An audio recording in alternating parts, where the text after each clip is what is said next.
Salut, ça va? Soyez le bienvenu sur la chaîne Étiquette et Protocole. Je suis Juliana et dans cette vidéo, je vais vous apprendre comment dresser une table.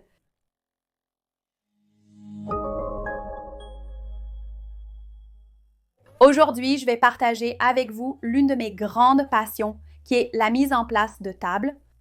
Je suis vraiment une personne assidue dans la mise en place de la table. J'ai même commencé mon histoire dans l'étiquette à travers cela.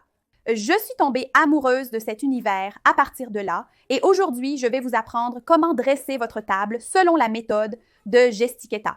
Où placer les assiettes, les couverts, de quel côté mettre la fourchette, de quel côté mettre le couteau, un processus plutôt introductif, mais je suis sûre que cette vidéo va éclaircir plusieurs points pour vous qui aimez dresser la table ou qui avez l'intention de le faire, d'accord?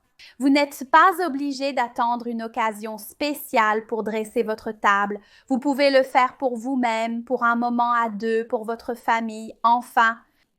Nul besoin de raison pour dresser une table. Chaque jour est une opportunité de le faire. Dans cette vidéo, je vais vous montrer la bonne façon de faire cela. Donc, les éléments ici peuvent être remplacés par des choses que vous avez déjà chez vous. Vous n'êtes pas obligé d'utiliser exactement les mêmes choses que moi. Vous pouvez profiter des objets que vous avez déjà chez vous.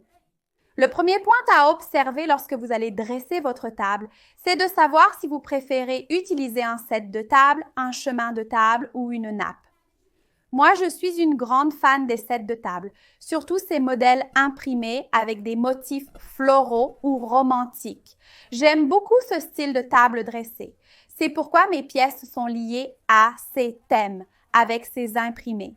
Mais vous pouvez utiliser un set de table, un chemin de table ou même une nappe. Beaucoup de personnes pensent que la nappe de table est démodée, qu'elle ne fait plus partie de la décoration, de l'étiquette du quotidien, enfin. La nappe de table est en effet quelque chose de très raffiné, de très sophistiqué, mais elle peut aussi être utilisée au quotidien chez vous, enfin. Cela dépend de vos préférences.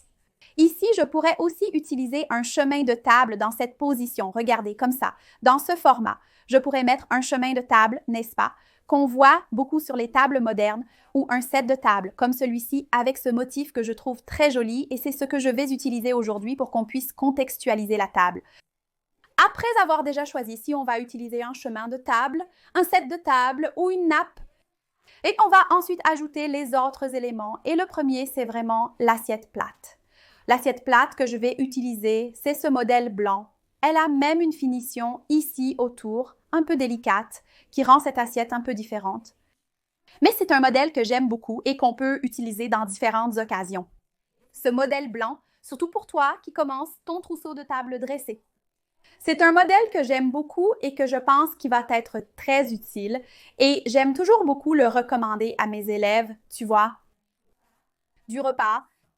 Ensuite, on va ajouter les couverts. J'ai une fourchette ici et un couteau et on va les placer. Regarde, la fourchette du côté gauche, toujours alignée, tu vois, avec ce bord ici des assiettes et le couteau aussi, toujours aligné. On travaille toujours sur cette ligne ici, d'accord? Et la lame du couteau doit toujours être tournée vers l'assiette, d'accord? La lame du couteau doit toujours être tournée vers l'assiette, jamais vers l'extérieur. Beaucoup de personnes se trompent à ce sujet. Et beaucoup de gens finissent par placer les couverts de différentes manières. Par exemple, la fourchette et le couteau du même côté. Parfois, ils mettent la fourchette ici et le couteau là, enfin. Mais le protocole veut vraiment que la fourchette soit à gauche et le couteau à droite. En poursuivant, nous allons placer un verre ou une coupe. Ici, je vais utiliser cette coupe rouge parce que je travaille cette composition et je pense que ça va très bien s'aligner avec ma décoration que j'ai apportée ici pour vous montrer en exemple. Mais je mets cette coupe, beaucoup de personnes considèrent que cette coupe est une coupe à vin parce qu'elle ressemble effectivement à une coupe à vin, mais celle-ci est une coupe à eau parce qu'elle est en verre coloré. Généralement, quand on a une boisson comme du vin, l'idéal est qu'on puisse observer la boisson à travers la coupe. Et la coupe colorée, malheureusement, elle empêche cette pratique pour ceux qui aiment et apprécient le vin. C'est pourquoi je ne recommande pas de servir du vin dans des coupes comme celle-ci, d'accord? L'idéal, c'est de servir votre vin dans un verre transparent. Ça peut être un verre en verre transparent si vous n'avez pas de verre en cristal, ou même des verres en cristal pour vin rouge, des verres en cristal pour vin blanc, et ainsi travailler cette échelle. Donc ici, je vais placer ce verre. Dans ce verre, je peux servir un jus, de l'eau ou même un soda, d'accord? Mais ici, je vais l'utiliser pour servir de l'eau et je vais utiliser le verre en cristal pour servir le vin rouge, comme c'est le cas de ce verre ici. Je vais l'utiliser pour servir le vin rouge. Ici, sur la chaîne Étiquette et Protocole, j'ai déjà fait une vidéo qui parle davantage des verres. Donc, si ce sujet vous intéresse, je vais la laisser ici dans les suggestions et à la fin de la vidéo aussi, je vous conseille de la regarder juste après celle que je vous présente ici parce que je pense que ça va beaucoup vous aider. Vous aurez un complément intéressant. Et ensuite, on va placer le verre dans le cas du verre à vin à côté du verre à eau. Donc, on a le premier verre qui est le verre à eau parce que l'eau est une boisson qui va être consommée pendant tout le repas. Donc, on boit de l'eau au moment de l'entrée, du plat principal et au moment du dessert. Quant au verre pour la boisson alcoolisée ou pour la boisson complémentaire que vous servez, celui-ci peut varier. Donc, parfois, par exemple, vous allez servir un poisson et vous souhaitez ajouter un vin blanc pour accompagner.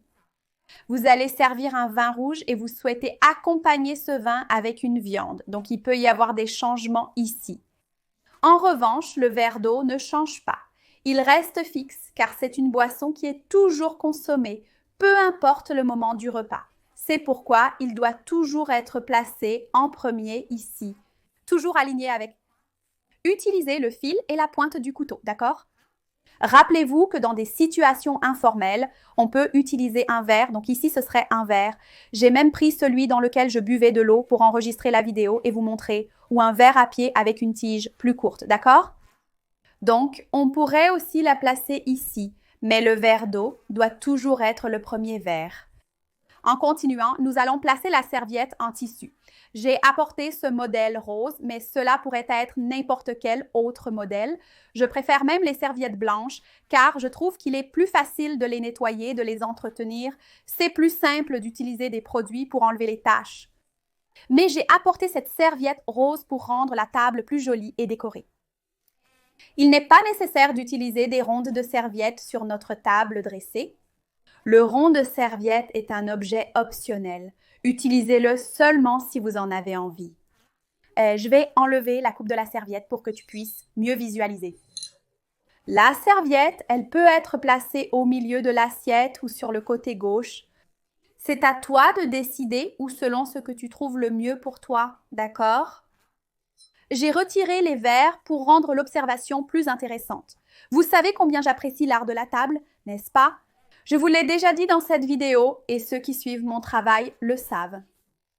Je vais mettre ce rond de serviette en forme de fleur. Je pense que ça va vraiment embellir et que ce sera super joli. Et là, c'est la même chose, d'accord? Le rond de serviette peut être placé au centre ou sur le côté. Je le laisse ici au centre car je trouve cela plus joli. Vous pouvez me questionner sur le set de table que je n'ai pas utilisé intentionnellement dans cette présentation. En effet, comme le rond de serviette, le set de table n'est pas un élément obligatoire sur une table dressée. Je ne l'ai donc pas mis pour vous montrer qu'il est possible de créer votre table sans set de table. Mais comme je sais que vous aimez voir comment ça rend, n'est-ce pas? J'ai apporté ce set de table que j'aime beaucoup. C'est un modèle en verre transparent avec ces petites perles ici. Je le trouve très joli. Il a une structure un peu plus moderne, mais il reste neutre aussi, n'est-ce pas? Parce qu'il est transparent. Et je vais le mettre ici. Ce set de table en l'insérant juste en dessous de l'assiette plate. Dans ce cas, le set de table va avoir un rôle. Regardez comme c'est joli ici pour que vous puissiez voir. Il a un rôle totalement, disons, décoratif sur la table dressée. Il va avoir la fonction d'apporter du raffinement, de la sophistication. De nos jours, beaucoup de personnes utilisent le sous-plat, n'est-ce pas, comme un élément pour apporter de la beauté à la table dressée elle-même. Donc, on le voit non seulement sur des tables formelles, mais aussi sur des tables informelles, parce que c'est pour apporter cette décoration, c'est pour apporter cette joie. Alors, celles qui aiment la décoration de table finissent par en ajouter et ça rend vraiment très joli. Mais comme vous pouvez le constater, le sous-plat, beaucoup de personnes se trompent dans la nomenclature et appellent les sets de table rond, car il existe aussi des sets de table rond. Ici, j'ai ce modèle rectangulaire, mais il existe aussi des sets de table rond. Tout ce qui est rond, les gens finissent par appeler et nommer sous-plat. Mais non, le sous-plat, c'est cet article, comme je vous montre ici, qui a un emplacement pour l'assiette plate. Il peut être en verre, il peut être en inox, il peut être en mélamine, mais il est utilisé pour accompagner l'assiette plate. Il a cette fonction d'accompagner l'assiette plate. Donc, je vais le mettre ici à côté. Et voici ma suggestion de table. Elle a ses tons de rose avec du rouge que je trouve super joli. Ça fait une combinaison de couleurs analogues que je trouve très sophistiquée et très attrayante pour une table dressée. J'ai aussi voulu apporter cette vidéo ici pour vous montrer un peu plus sur la position des éléments, car c'est une question fréquente ici sur la chaîne étiquette et protocole. Vous avez souvent des doutes sur la position, où placer chaque élément. Donc, je crois que cette vidéo va beaucoup vous aider si vous cherchez à créer une table dressée selon les règles de l'étiquette et que vous avez des doutes.